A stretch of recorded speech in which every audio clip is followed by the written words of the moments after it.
Brave Talk with Ian and Pearl Rogers is a series where any of your questions are answered. Personal, professional, spiritual, love life, relationships, finance, you name it, they'll be able to answer it. In this next video, we cover a range of topics, but there were so many people that sent in questions around parenting and family issues. So I hope the wisdom and the answers help not only the people that sent them in, but all of you watching. My daughter has issues with friends at school and I'm concerned she's a bully. Do I speak with the teachers? How do I approach this and still be supportive of my daughter? What we've got, firstly, is a parent recognising a problem. The first thing the mother's doing is asking or pondering whether she should speak to the teacher. So the first thing she's doing is trying to externalise the problem from herself. Now, if someone's got issues as a child, predominantly they're coming from the parent or one of the parents. So a lot of these behaviours are learned as well as brought forward. And that's not to say we won't speak to the teacher, but first of all, we need to address the child and what's causing those forms of behaviour. So that needs a lot of discussion with the child. And the child needs to understand what it feels like to be bullied. And she needs to be taken into the mind and the feelings of the children she's bullying. And ask her and ascertain in lots of different ways how she would feel if she was a recipient of such bullying. Therefore, why would we do it to someone else? And it's an abuse of her position, and it's abuse of her knowledge, and it's abuse of everything about this child. Once we've got everything in process at home as the parent, and we've seen progress, then we can talk to the school and say, we've identified this problem and we're working on it, and this is what we've got in place, and we're seeking your support. But they're supplementary. What the parent's also saying, would I be supporting my child by talking to someone else? And we would say, or in fact doing much about it, the only way to truly support your child is to stop them being a bully. Otherwise, you're not supporting your child, because it's not good behaviour, it's not conducive to the growth of the child, it's not conducive to anything or for anyone around her, including the teacher. So the only true way to help the child and support the child is to stop the behaviour as best as you can. And any feelings of the child of breach of trust, at that point, they become secondary. Are there signs parents can look for to determine if their child is being a bully at school? That'll show around the home. It'll be an ancillary behaviour. You agree, Pearl? Yes, and if a mother feels that she's being bullied by dad, or dad feels he's being bullied by mum, then they can be certain that they're modelling bullying behaviour to the children. My child doesn't want to sleep over at their grandparents anymore. I'm not concerned anything is wrong, but I had such a great relationship with my parents. I want them to have the same. Do I keep encouraging it? On the face of it, that would appear to be a good thing to do. But this child has reached an age to make up their own decision and to say, my free will would be to not want to go and have a relationship with my grandparents by staying over with them. There will be factors that have led to that. What the parent in this case has done is said, because I had a good relationship with my parents, I want my child to with my parents, but I'm not going to take into account any of the different circumstances. And things must have happened for the child to not want to go. That needs to be explored, and then help the child to understand those and to understand why the grandparent has behaved in the way that they have towards the child.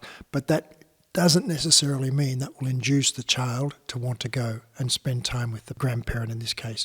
So what they should be doing is allowing the child to have their free will, but to try and understand what's going on and what's causing it, and allow the child to understand the grandparent better, but that doesn't necessarily mean they should spend time with them. But the mother needs to understand that those parents are much older now than when she was a child, and her daughter might simply find them boring, might find the home boring, might find, these grandparents who really just want to sit and not do too much.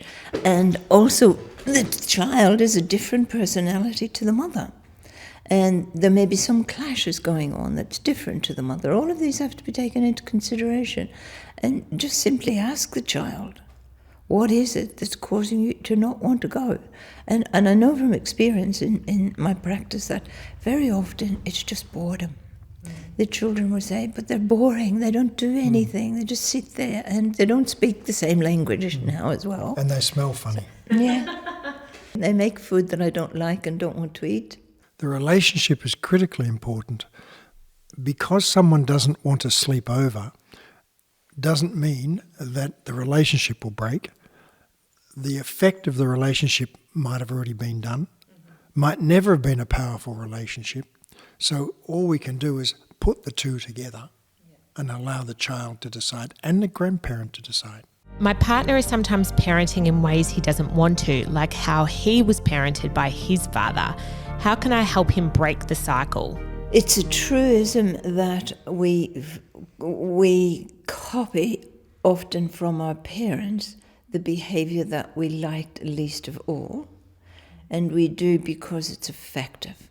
Now, by that what I mean is, let's assume this man was brought up in a family where his father was authoritarian. And when the children, and this father as a boy, heard the father coming home, he ran and hid or did all the things that father have expected him to do because he was fearful of him. And so therefore the father's autocratic method of dealing was successful because it got the behaviour from the boy that the father wanted to have. Now this boy has become father and he wants to have behaviour from his children that he wants. And what does his memory go back to in childhood? It goes back to the behaviour that he knew was successful for his father, so he repeats it. It's modelling from the father. So the best way to deal with this is to help the dad to see this and to help him to say, when you were treated like that and in that manner, in that diminishing manner by your father, what did it make you feel? Encourage him to give a truthful answer to that of how it made him feel, and then to say to him, why on earth do you want to cause your own child to feel that towards you, to have that fear towards you? This is damaging to your relationship. It's not in any way going to help you or the child or you and me, because you and me now have tension in our relationship because of the way that you're behaving. And have a conversation to have a joint behaviour, to agree that in certain circumstances this is the methods that we will use to parent, and agree it together and stick to that agreement. This is how this is solved. My son says he doesn't want to be a boy anymore. Do I just go with it and see what happens? So this is a big one in terms of controversy around this subject at the moment. Our teaching from Spirit is that there are two types of human beings, heterosexual and homosexual. Some people are sent to earth meant to be homosexual, and the test in that generally is that they claim that homosexuality, that they're honest to it, and that they live their life in that homosexual state. Same for heterosexual. Yeah.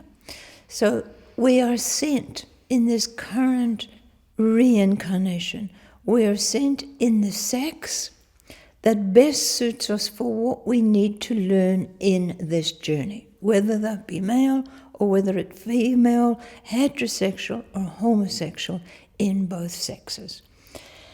It's very common for boys and girls to want to be the other through playtimes as they grow up and as they develop, and in dress-ups and play each role with each other. That's a common kind of play. But it has to be that the mother says to the boy, yes, you can have a game at pretending you're a girl, but you are a boy and you cannot be a girl. What they're feeling is an avoidance. And again, we often have to look at what's going on in the family. A boy born a boy who wants to become a girl is avoiding something about being a boy. So we have to look at what's happening in the family. And in a case that I am very well intimately aware of at the moment is a case where a boy does want to become a girl in the family, and where the mother of that family was extremely domineering and the driver of the family. And the father very much an avoidant, very much suppressed, very much holds his truth and his emotions to himself. This boy has made a decision that women are more successful because he sees his mother getting what she wants in the family because the father's basically afraid of her. So he's making a choice to avoid being a male. I'll choose to be a woman because that will be more successful for me. So we have to really dig at what's going on in a family when children want a voice that they want to make these decisions. But the overriding message from the parent is, yes, you can have play games at being that, but no, you can never be a girl. You were sent to this life as a boy, and that's what you're intended to be, and that is what you are. Yes, so we're given the body we're meant to have. Absolutely, yes, yes. Not only the gender, but the shape. Someone might be chosen to be large, and that will be karmatic.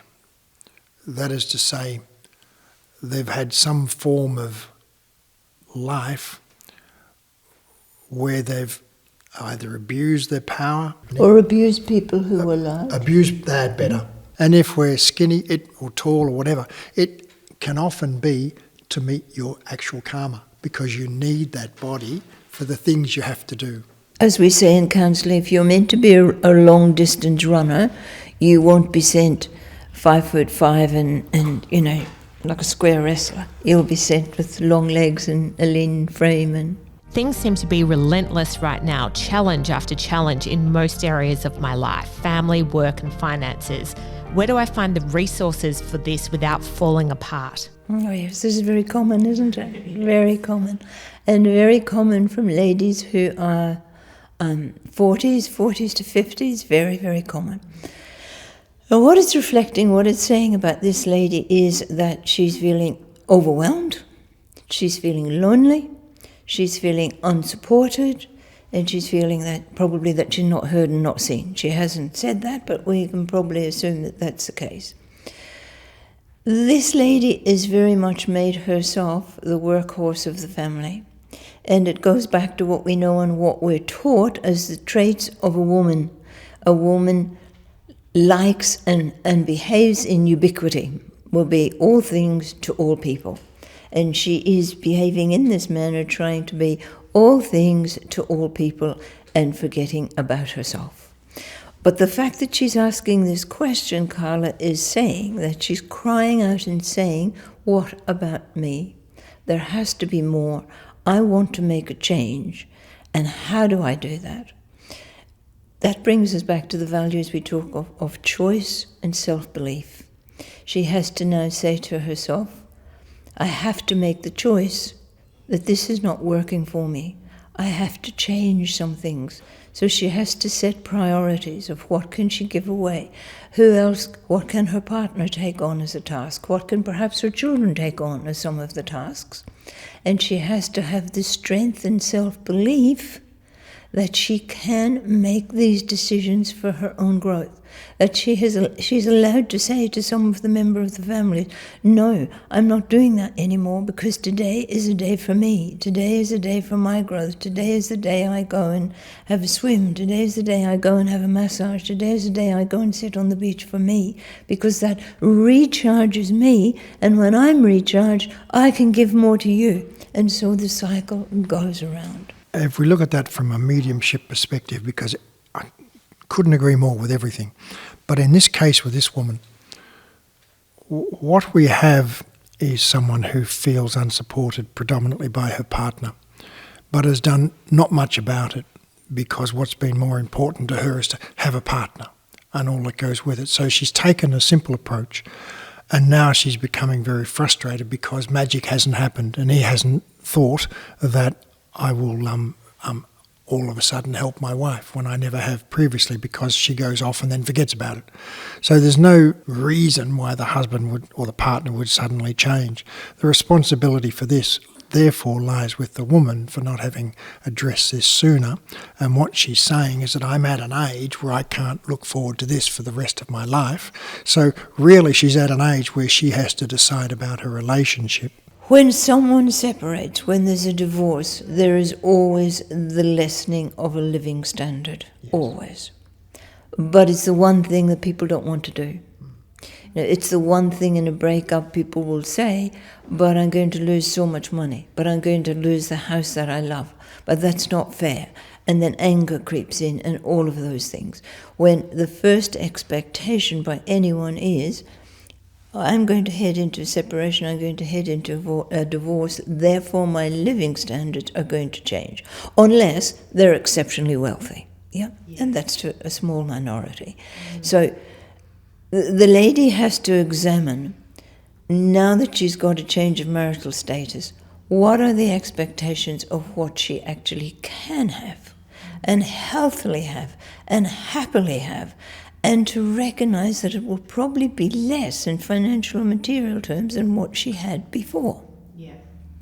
And also probably still asking the partner to do more with the children. Yes. Probably still asking the partner to share more with the children, to have the responsibility for the children more than perhaps what's happening now. We don't know all the details, but we'd have to examine all of that. Yes. And it cries out for her to stop the pattern of not asking for help, and therefore get her not treat her children like she did her partner, doing everything. Okay. To getting them to do more, which is what Pearl just said. What is the unseen trigger behind my ongoing health issues? I feel like I'm not seeing it. Oh gosh, that's emotions and turmoil. This is a lady who's saying, I'm overwhelmed, I can't cope. This is a lady who's shouting out for, I want change, I want change. And you can be certain that the body, the physical body, she told us her mind is calling out for that. Her physical body is calling out for that too. But until she makes the change and she can accept those two choices we talked about, self-belief and choice to make, the physical health will probably continue to deteriorate. Which modality would you recommend to someone in this sort of situation? I would put her straight into counselling. Straight into counselling and probably Hahnemann healing to help her release some of, if she's separated, there's probably a lot of anger. What I get with her also is that she's not happy with her own physical state, her body, her shape, etc., given the age she is, the children, etc. And she's therefore more concerned about a future relationship and will it come, due to her physicality. So she's worried, is that good enough? But she's not doing anything much about that because she's not giving time for herself to do that. And when it is, it's all stressed. And you can't do exercise stressed. Yeah. So it's a whole acceptance, back to that self-belief of that she's okay, and a relationship, if a relationship needs to be found through physicality, it's not worth having. Yeah. Especially at 46 or whatever she was. Yeah. It's stop. Right now, it's stop, take stock.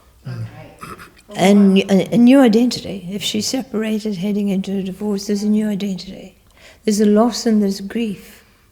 And might even be a rejection.